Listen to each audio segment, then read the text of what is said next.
I'm very excited to be chatting today with Liz Marshall, director of S-YEWYAW, and Alfonso, the key participant within it. Thank you so much. It's a beautiful piece. Um, Liz, maybe let's start with you. How did you get involved with the film? Yeah, great. Thank you for having us.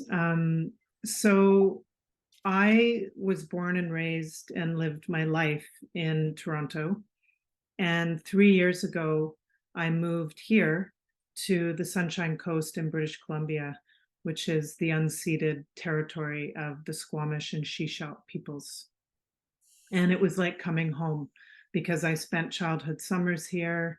I Mm. have family here. And I really made a commitment to myself, my own journey, to really understand and be in relationship, in community with the First Peoples of this place. And the Shíshálh Nation is self governance for a very long time. In fact, the first um, nation in this country to have self governance. There's an incredible legacy and history there. And when I met my colleague, my friend, Alfonso, who is also a co producer, co writer, and a featured participant in the film, I was really moved by the work that he's doing, which he can speak to. But our colleagues, Echo and Charlene, also have a history and a story here in this place. And my aunt is Nancy Budd Denham, is the co-founder of the S-YEWYAW reconciliation movement, which is a really unique and grassroots movement of non-Indigenous allies that really are walking alongside in solidarity and working towards systemic change and also personal change, because we can't have systemic change without looking at ourselves and understanding the meaning of decolonization. So this journey is a journey, and this film is part of that journey. It's such a beautiful piece that, and I there covers so much of what you're talking about, so much of this idea of reprocessing trauma and colonization and all of these things. Alfonso, how did you get started in what you're doing, and how did the canoeing project come to be? So, yeah, like I said in the story, our people are still dealing with trauma due to genocide and colonialism. Um, the residential school was burnt down 40, 50 years ago. Mhm. We still have family here who attended those schools and are still dealing with how to heal. And I don't think anyone in the world really knows how to heal from genocide. Yeah. Is that, I think it's up to us to find ways. And for me, I felt the best way would be to, even for elders to witness, is to see us paddling out in the ocean like our ancestors did. And so that's what I'm trying to build. I've, with my team, created a canoe family, and we want to start participating in these big canoe journeys. And yeah, it just takes a lot of commitment and strength. And, we got to put our people in our minds to do this for them too, not only for ourselves, because we all are in a healing journey together. So that's where the canoeing came in. I reached out to my good friend Barb Higgins. Just went to her house because she has a canoe sitting out in her front yard. And I just wanted to ask questions on how I can start this program for our community. And that's what she said. She said, you need to awaken the canoes. Mhm. That's a big part of it, and taking care of them as if, they have spirit, which they do. You can take care of them. So that's where my passion started to grow there. And the thing about this film is it actually captured that part of my life. Mm, Huge, you know, like, um, I went to school, many years ago, 2010, for independent indigenous filmmaking, and that's to capture stories like this. But once I became a cultural ambassador for my nation, it's hard to capture myself on camera. And so when Liz approached me about capturing my journey and having it shared with my other colleagues, and I was I was really happy with that. I was glad that we could capture that part, and it was such a big part of my journey. It's just the beginning of it, so yeah, I'm very happy with it. one of the things you said just now is that, I mean, nobody really knows how to heal um, from genocide, from these incredible traumas. But one of the things you talk about in the film is the relationship is canoeing as part of that healing. And I know you mentioned about being out on the water and doing that and bringing your ancestral story to life. But I was wondering how you feel that this journey with these kids can help with the process of healing. Well, like I said, you know, like a lot of our elders probably can't or shouldn't be jumping in a canoe, Mm, not like Barb Higgins. Um, but for them to witness these things, to see that we are participating in our old ways, can help with, trying to let go of those traumas that they have gone through.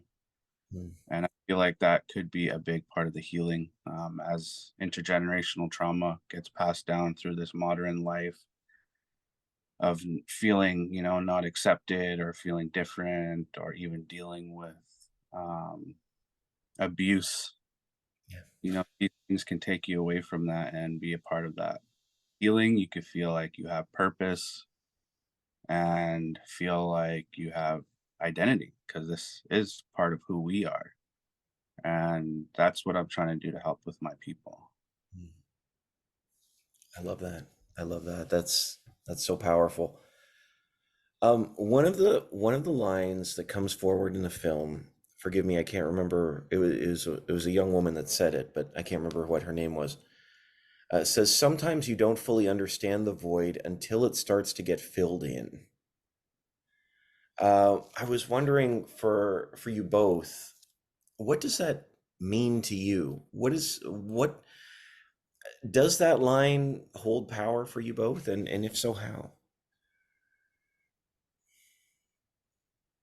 Go ahead, Liz. That's Charlene SanJenko, who is one of our colleagues, a producer, a writer, and also the impact producer for this film, and a featured participant in the film on her journey to discover her Indigenous identity after a lifetime of not knowing it, which is a very unique, but I can only imagine like very universal story. You know, she was part of the 60s scoop. And each story in this film comes to the theme of intergenerational trauma and healing from a different angle. Yeah. And so when she says that, it really has gravity. It has deep emotion. For me, how does that work as a non-Indigenous person? I feel it. Obviously I don't have the same life experience. I don't have the same story of that Indigenous folks have. So I would say I resonate with that in a totally different way. And the way that I would say I resonate with that today, in having been on this journey and continuing in this journey, is I feel that the colonized system that we're all conditioned and socialized and born into is damaging for all of us. I think we're all exhausted by it. I know I am. And in deconstructing what that means, there is a void. And for me, as a person of mixed European ancestry, I feel that we're lost. Mm. And there's not enough spiritual grounding. And one of the deepest privileges and honors of being on this journey is the amount of ceremony and prayer and spiritual healing. I just can't believe how rich and deep and beautiful it is. And there's a void in my culture, my soul, as a non-Indigenous person who does not identify with organized religion. Even though I was born into a Christian family, I rejected that. So I feel like it's about healing for all of us, you know, and that's not, I'm not taking focus away by saying that on the what is centered in this film. It's not about me. It's not about us. It's about the Indigenous stories, the Indigenous identities and healing. But I was invited to be a witness. And being a witness as a filmmaker is not a detached, cold, journalistic relationship. It's a heartfelt, lived experience. It's incredible for you to have been able to be invited on that journey with them, for sure. For what Shar is going through, and I just want to acknowledge again the vulnerability that she has shared in the film. You know, being adopted and not really understanding your identity can be very hard, and I'm sure that can be related to a lot of non-Indigenous. Mm. A lot of those parts of your history kind of fades out, and some people aren't proud of the history with colonizing and settling in a place where, you know, you don't really come from. And I think it's so important to also understand that, yeah, as Native people, we are trying to heal from the genocide, and but as non-Indigenous, the only way to move forward in reconciliation is to heal together. Mm.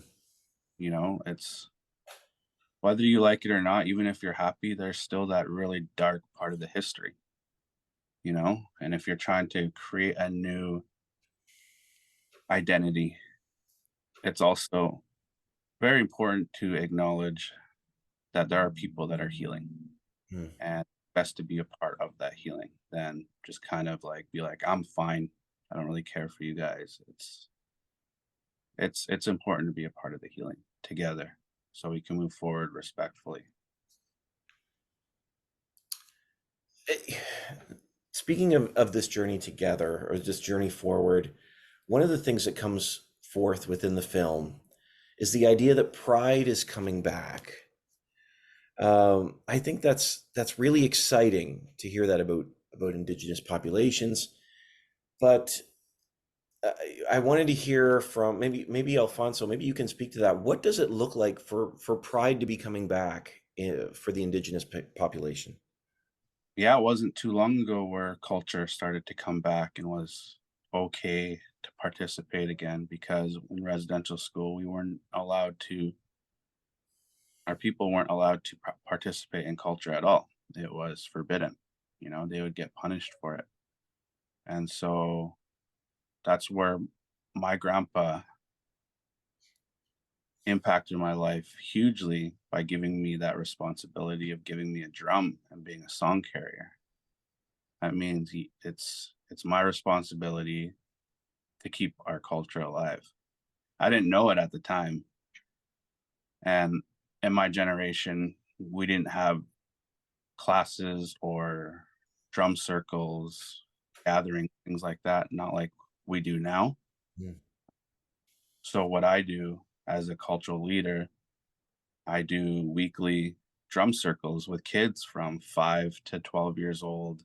I'll go to the high school, teach them about our history, tried to inspire them to teach who we are, because it is our responsibility to share who we are as a people. And I've even said, imagine you being the teacher, teaching your own principal and teachers about the people who originate in this place, because it is our responsibility. And yeah, we share songs up at the high school too. And we just did our orange t-shirt Truth and Reconciliation March here on the Sunshine Coast. And I've never felt so proud in my life, as there was about 20 children standing alongside me, drumming and singing with me. The songs of our families, the songs that are part of our healing. And these are ways of healing for us. We are creating that, and we are doing what we can for our people. And you could just see the pride in the elders as they watch us, the non-indigenous as they witness it, Mm. and then of course our people who go out of their way to make these days happen. Even though it's supposed to be a holiday, I feel like I'm working my butt off, doing 3 times as much work, so that it shows that we are proud, and it shows that we are taking steps to heal. And it makes me feel good that thousands of people want to walk alongside us. Yeah. So the pride is coming through, and a lot of people are seeing that. And there's an incredible power that we see in this film, and in hearing what you're saying, in passing on the story. Uh, there's a beautiful relationship between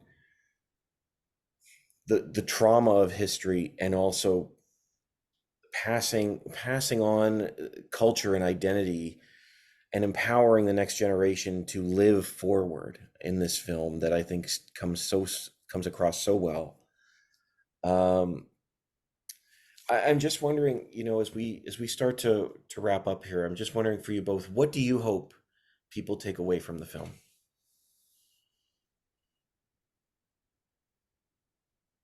Um, I just hope people will, want to just take the time to learn.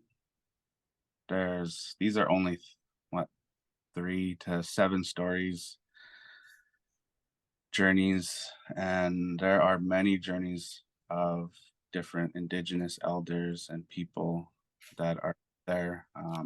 There are people that want to share their traumas, which is a part of their healing, and just to be respectful, but also have an understanding that people are still dealing with traumas, and could be on more of the grumpy side and not want to talk about it, and also respect that. But just be open to hearing the stories and wanting to build relationships and more respect in this world. That's what we need. And then, of course, inspiring the younger generations to wanting to do more cultural work and healing. Absolutely. Absolutely. Liz, what about you? Well, I know that, a feature-length documentary is a tool, it's a vehicle, it's a platform that can be very, very effective. Our goal is to have it be seen far and wide, for very diverse audiences, and to engage in Q&As and dialogue, and to empower communities to use the film in the ways that they need to and that they choose to. And, for it to be in the classroom, and for it to be part of curriculum and learning and unlearning. So I would say it's a two-tiered answer. One, I would say, is we need to make sure the film gets out there and is available. And it's not a film that runs out of time. It's like a film that can be, like I said to Alfonso, we're in community together. This film has rooted me in community here, and I'm committed to working alongside you with this film, with our community. in whatever way you want it to be, right? You lead the way. You know, Alfonso is the traditional wellness coordinator for the Shíshálh Nation and is a hugely inspiring figure here on the coast. And I'm so grateful that your story is featured throughout the film. It's inspiring for the next generation, for your generation, and for non-Indigenous folks to learn. Thank you. I appreciate that. And thank you both for your time. It's a beautiful piece, and I certainly hope that it creates further conversations that lead towards healing. Thank you so much for your time. That's amazing. Thank you. Thanks.